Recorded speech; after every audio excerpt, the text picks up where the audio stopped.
안녕하십니까. 이노소셜랩 연구위원 서진석입니다. 지속불가능 ESG, 오늘 5번째 주제인데요.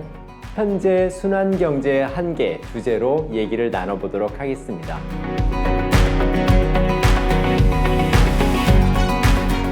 가치사슬 중 특히 어떤 부분이 생태계에 가장 큰 영향을 끼치는지 2가지 키워드를 얘기한 적이 있는데요. 첫 번째 키워드인 추출적 자본주의에 대해 4번의 강의를 했습니다. 나머지 4번의 강의를 통해서 비순환 자본주의 이 키워드를 가지고 얘기해 보려 합니다.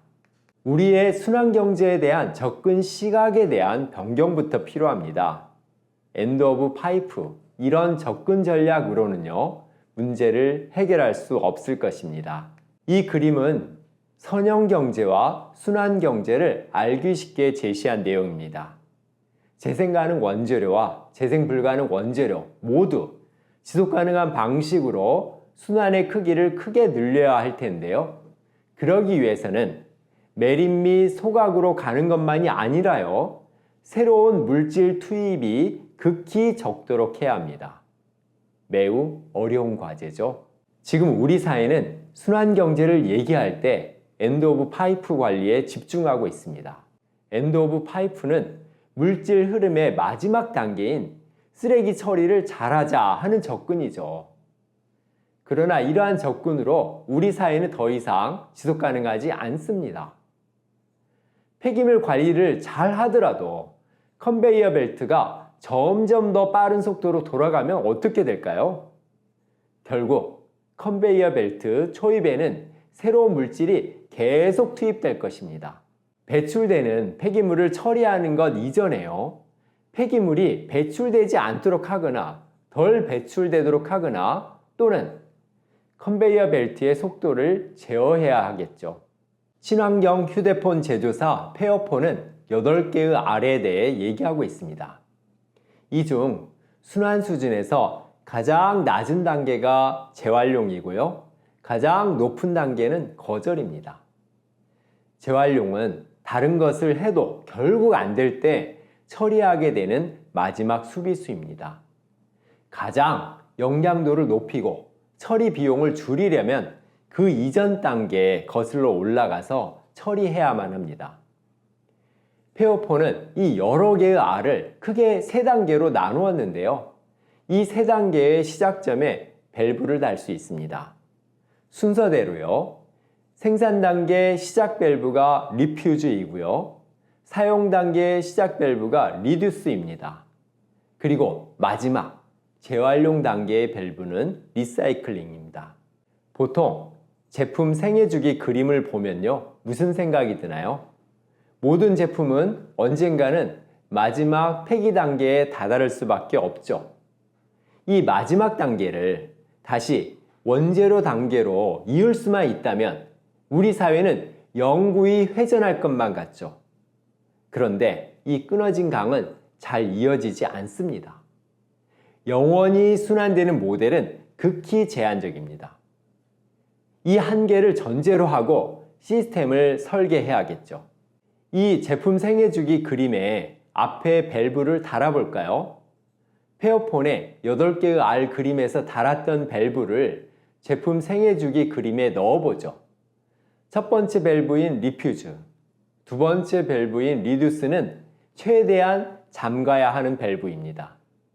세 번째 밸브인 리사이클은 최대한 열어야 하는 밸브죠. 화장실 안의 욕조에서 물이 흐르고 있다고 해보죠.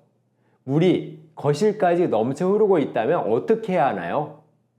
거실로 넘치는 물을 닦는 것은 리사이클입니다. 물론 닦아야 하지만 한계가 있습니다. 화장실 문을 열고 들어가야 되겠죠. 그리고 수도꼭지를 잠가야겠죠. 소비자 입장에서 가장 먼저 잠가야 할 밸브는 리듀스입니다. 생산자 입장에서도 조절해야 할 밸브가 있습니다. 그것이 바로 리퓨즈입니다. 이렇게 물질의 흐름을 통제하는 시스템이 만들어져야겠죠. 이는 우리가 엔드 오브 파이프 시각에서 벗어나야 한다 하는 것을 말해주고 있습니다.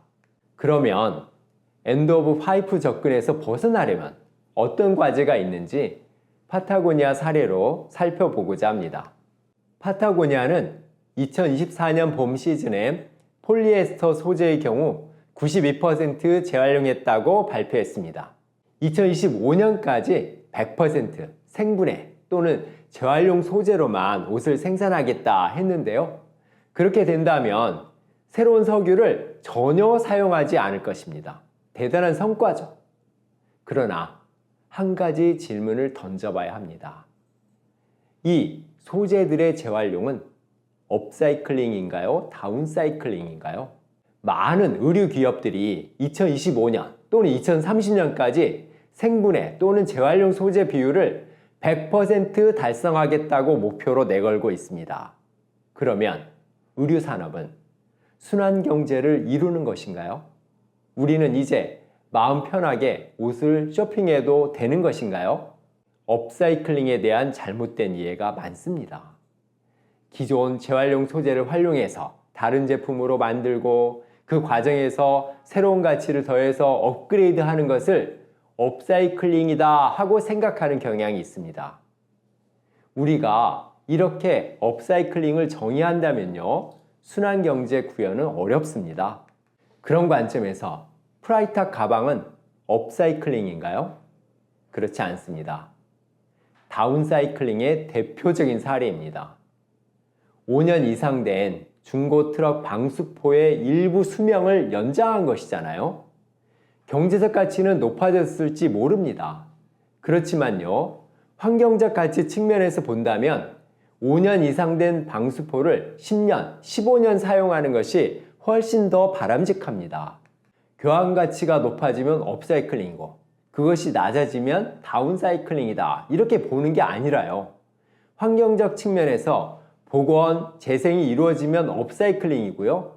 훼손, 파괴의 방향으로 가면 다운사이클링이 되는 것입니다. 그러면 이런 질문을 할 수 있습니다. 요람에서 요람으로 방식으로 순환되는 방식으로 설계하는 것은 좋은데 그렇게 할 수 있는 물질, 재료, 제품이 과연 얼마나 있겠느냐 하는 것이죠. 물론 제한적입니다. 그렇기 때문에 생산, 소비 시스템도 함께 개선해 가야만 하는 것이죠. 업사이클링과 다운사이클링에 대한 정의를 다시 해야만 합니다. 요람에서 요람으로 책에서는 이렇게 정의하고 있습니다. 업사이클링이란 산업 물질의 순환에 있어서 원래의 특징을 계속 유지하며 재활용되는 것을 의미한다. 다운사이클링은 원래 특징이나 장점의 상당 부분을 손실하는 방식으로 재활용되는 것이다. 이렇게 정의하면요, 우리가 순환경제를 위해서 어떠한 방향으로 가야 할 것인지에 대해서 좀 더 명확해질 것입니다. 다시 의류업계 이슈로 돌아가 보겠습니다. 한 보고서를 보면 주요 의류기업의 재활용 소재 비율이 높은 편으로 나왔습니다. 이 재활용되는 소재 중에서요, 약 반절은 폴리에스터입니다. 문제는 이 재활용 폴리에스터가 어디에서 오느냐 하는 것입니다. 무려 99%가 페트병에서 오고 있습니다. 페트병은 페트병으로 재활용되어야 하죠. 그런데 의류 산업으로 들어와서 재활용되고 있는 것입니다. 그러면 의류 제품에 들어간 그 수많은 폴리에스터는 도대체 어디로 가고 있는 것일까요? 2015년 자료를 보면요, 의류 산업의 공급 원료의 97%가 새로운 원료입니다. 단지 3%만이 재활용 원료입니다. 이 3%도요, 2%는 페트병처럼 다른 산업에서 재활용 원료를 조달한 것입니다. 단지 1% 미만이 의류 산업 내에서 자체 순환되는 것입니다. 즉, 업사이클링 비율이 전체 소재의 1%에 불과하다는 것입니다. 전체적으로 의류로 들어온 소재 중에서 리사이클링 되는 비율은 13%라고 하거든요. 그러면 1%를 제외한 나머지 12%는 어디로 가고 있나요? 다른 산업으로 가고 있습니다. 부직포, 걸레, 이렇게 품질이 낮아지는 형태로 다운사이클링 되는 것이죠. 결국 의류 산업의 리사이클링은 어떻게 돌아가고 있나요? 다운사이클링의 중간 과정으로 활용되고 있는 것은 아닌가요? 우리 시스템 설계를 다시 봐야 합니다. 문제는 우리가 아무리 다시 사용하거나 공유하거나 수선하더라도 업사이클링 할 수 있는 물질, 제품이 제한적이라는 것입니다. 이를 인정해야 합니다. 인정한다면 재사용, 공유, 수선 이런 것들을 거슬러 올라가면서요, 소비 밸브를 최대한 잠그기 위한 행동을 해야 하는 것이죠. 이것이 첫 번째 단계입니다. 두 번째는 궁극적으로 생산 밸브를 어떻게 적정 수준으로 잠글 것인가 하는 것에 대해서도 고민해 봐야 합니다. 결국 이러한 부분까지 고려한 시스템 설계가 필요한 것이죠. 파타고니아 사례를 하나 보도록 하겠습니다. 2011년 11월 뉴욕 타임즈에 낸 이 재킷을 사지 마세요 하는 광고입니다. 광고에서는 베스트셀러 제품인 한 재킷을 소개합니다.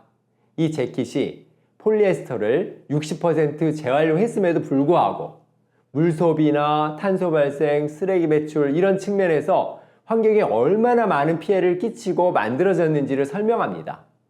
그리고 이 가격보다 훨씬 많은 환경적 비용을 발생시키고 있다는 것을 자각시킵니다.